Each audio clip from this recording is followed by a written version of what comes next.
The incumbent governor and candidate of the People's Democratic Party, Ahmadu Fintiri, has been declared winner of the Adamawa state governorship election. Fintiri scored 430,861 votes to defeat the APC's Aishatu Binani. The election had been mired in controversy, with the resident electoral commissioner illegally declaring the APC candidate winner before collation had finished. Arise correspondent Mary Chinda reports from Yola. It's the same room where collation resumes after a 48-hour suspension. This time under the close supervision of INEC National Commissioner and Chairman, Voter Education and Information Committee, Festus Okoye, alongside other national commissioners. The returning officer, Professor Mohammed Mele, makes the final announcement after the collation from 10 remaining local government areas. Total valid votes 853,819. 853,819. Rejected votes 15,287.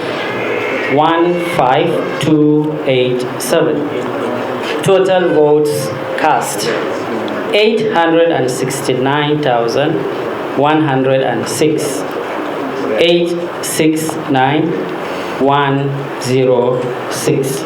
Amid jubilation, election observers and party agents commend INEC. We want to use this opportunity to thank the chairman of INEC. We thank him enormously for rescuing democracy and for rescuing peace in Adamawa.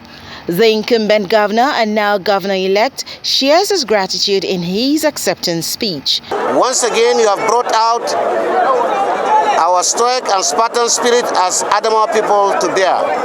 For this, I can't thank you enough. Thank you and thank you again. Fellow students, you did all this for us. You did all this for democracy. You did all this for our dear state. You did all this for the present generation and perhaps the generation yet unborn. Others say Fintiri's win is well-deserved, while urging him to deliver on his campaign promises. Adamawa decided to vote for Governor Ahmadu Umaru Fintiri because of his laudable achievement. One, for ensuring security and stability in Adamawa. Yes. Two, for paying NECO and WAEC for the children of the poor. Three, for building new brand hospital 8. 100%. Four, for constructing over 347.6 kilometer road in rural roads. Five, for renovating our general hospitals. The drama that has ensued from this INEC headquarters in Yola 48 hours after comes to an end with an official and legal declaration of a governor-elect for Adamawa State. But the tribunal cases that would come out from this election, only time would tell. Mary Chinda reporting for Rise News, Yola. Thank you, Mary, for that report. Mr. K, your take on the, at least for now, the curtain close on the drama that's happened in Adamawa State. Well, I reckon that at least INEC has done what normal, sensible human beings will expect them to do. When you have situations like this, one of their staff has gone rogue, announced the results, the final result, before the results were, the collated results were announced. They've done the right thing. That's the bottom line. They've released the results. And like we say in Nigeria now, whoever is unhappy will have to go to court and explain why. I feel a little bit heartbreak because of the fact that Madam Aisha, Senator Aisha Binani, she's being in a situation where she thought she was leading, where she thought she will win the election, and a lot of Nigerians have pinned their hope on the fact that this will be the first time that we will witness a woman emerge as the governor of a state in this country. And a lot of people were hoping that that will happen. It has not happened this time. I will always wish her best of luck, because every feminist around the country and around the world, actually, because I got calls from people outside the country last night when they heard the result. They were like, what happened? How did you guys turn this around?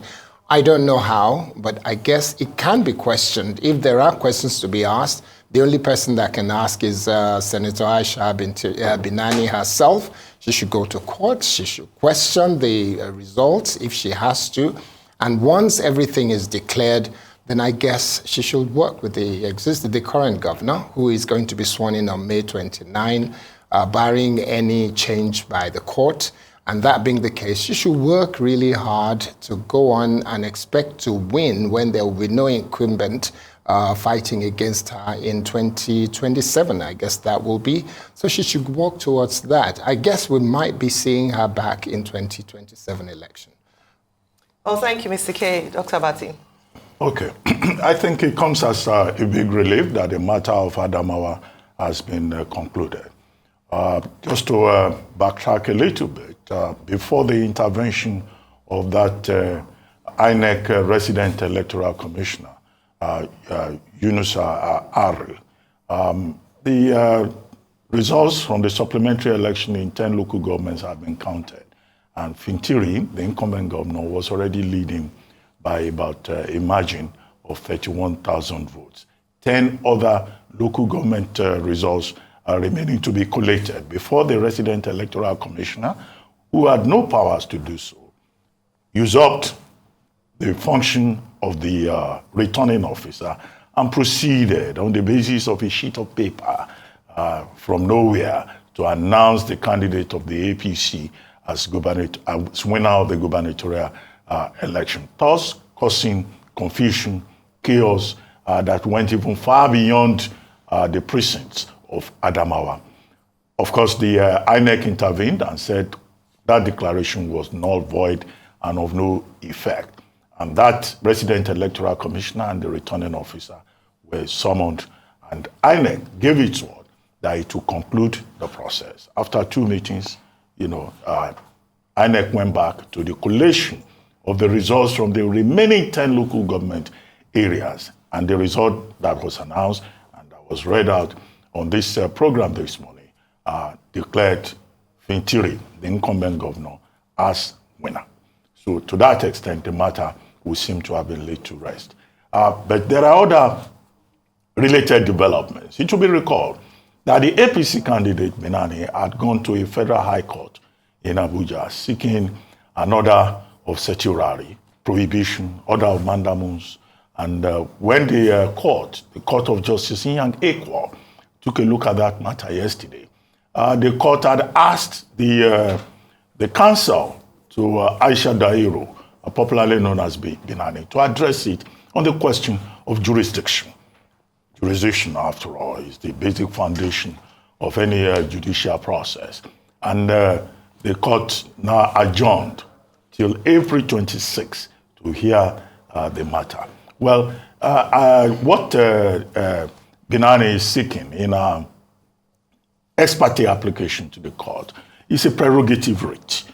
And the question it will be, does the court have jurisdiction to grant prerogative writ in an election matter? The other question will be, has the matter not now been rendered academic? One of the prayers of the APC candidate also was that, look, the declaration by the resident electoral commissioner could only be challenged at the tribunal. But isn't that obvious? This is probably what the courts will determine at some point. Can nothing stand on nothing?